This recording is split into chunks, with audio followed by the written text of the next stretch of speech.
అసలు ఏ ముఖ్యమంత్రి అయినా రాష్ట్ర అధినేత రాష్ట్రం దివాలా తీసిందని చెప్తారండి?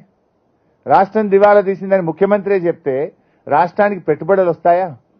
రాష్ట్రంలో పెట్టుబడులు రాకపోతే ఉద్యోగాల కల్పన జరుగుతుందా? రాష్ట్రంలో ఫీల్ గుడ్ ఫ్యాక్టర్ లేకపోతే రాష్ట్ర ప్రభుత్వ ఆదాయం తగ్గిపోదా? ఇవాళ రియల్ ఎస్టేట్ రంగం కుదేలైపోయింది. కొన్ని లక్షల మంది రియల్ ఎస్టేట్ మీద బతికే వాళ్ళు ఇవాళ రోడ్డు మీద పడ్డ పరిస్థితి వచ్చింది. రాష్ట్ర ప్రభుత్వ రిజిస్ట్రేషన్ ఆదాయం తగ్గిపోయింది.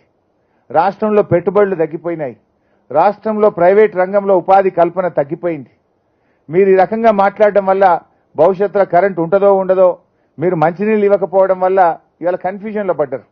ఒక దశలో బెంగళూరు నుంచి మద్రాస్ నుంచి అన్ని పెట్టుబడులు హైదరాబాద్ వైపు చూసినాయి.